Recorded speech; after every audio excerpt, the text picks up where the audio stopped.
ಎಲ್ಲರಿಗೂ ನಮಸ್ಕಾರ.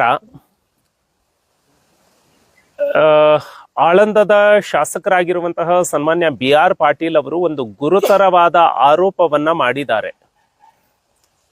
ಈ ಸರ್ಕಾರದಲ್ಲಿ ದುಡ್ಡು ಕೊಟ್ಟವರಿಗೆ ಮಾತ್ರ ಮನೆಯನ್ನ ಹಂಚಿಕೆ ಮಾಡ್ತಾ ಇದ್ದಾರೆ ಅಂತ. ರಾಯಭಾಗ ತಾಲೂಕಿನಲ್ಲಿ, ಅದು ರಾಯಭಾಗ ಮತಕ್ಷೇತ್ರ ಮತ್ತು ಕುಡಚಿ ಮತಕ್ಷೇತ್ರ ಎರಡಕ್ಕೂ ಕೂಡ ಈ ಹೊಸ ಸರ್ಕಾರ ಬಂದ ಮೇಲೆ 2.5 ವರ್ಷದಲ್ಲಿ ಒಂದೇ ಒಂದು ಹೊಸ ಮನೆಗಳನ್ನ ಮಂಜೂರಾತಿ ಮಾಡಿಲ್ಲ. ಈಗೇನು ಮನೆಗಳು ಬಂದಿದ್ದಾವೆ ಅದು ಕೇಂದ್ರ ಸರ್ಕಾರದ ಮನೆ. ಬಸವ ವಸತಿ ಯೋಜನೆಯಲ್ಲಿ ಯಾವುದೇ ಮನೆಗಳು ಬಂದಿಲ್ಲ.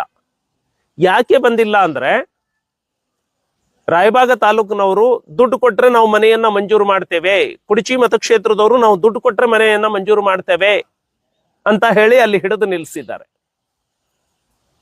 ಹಿಂದೆ ನಮ್ಮ ಅವಧಿಯಲ್ಲಿ ಮಂಜೂರಾದಂತಹ ಮನೆಗಳಿಗೆ ಪೂರ್ಣ ಹಂತದ ಹಣವನ್ನು ಕೂಡ ಬಿಡುಗಡೆ ಮಾಡ್ತಾ ಇಲ್ಲ.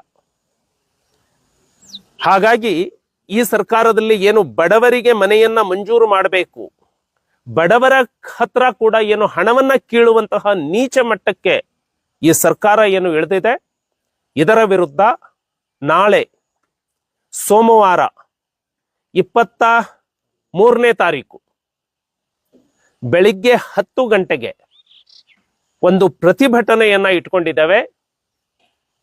ಸರ್ಕಾರ ಬಡವರ ಹತ್ರ ಲಂಚ ಕೇಳುವಂಥದ್ದನ್ನ ವಿರೋಧಿಸಿ ಎಲ್ಲ ಸೂರಿಲ್ಲದವರಿಗೆ ಮನೆಯನ್ನ ಮಂಜೂರು ಮಾಡಬೇಕು ಅಂತ ಹೇಳಿ ಒತ್ತಾಯಿಸಿ ಈ ಹೋರಾಟದಲ್ಲಿ ಕುಡಚಿ ಮತಕ್ಷೇತ್ರ ಮತ್ತು ರಾಯಭಾಗ ಮತಕ್ಷೇತ್ರದ ಎಲ್ಲ ಸಾರ್ವಜನಿಕರು ಮತ್ತು ರಾಯಭಾಗದ ಶಾಸಕರಾಗಿರುವಂತಹ ನಮ್ಮ ನಾಯಕರಾಗಿರುವಂತಹ ಸನ್ಮಾನ್ಯ ದುರ್ಯೋಧನ ಐಹೊಳೆಯವರು ಮತ್ತೆ ನಾನು ಈ ಹೋರಾಟದಲ್ಲಿ ಭಾಗವಹಿಸಿರ್ತೇವೆ.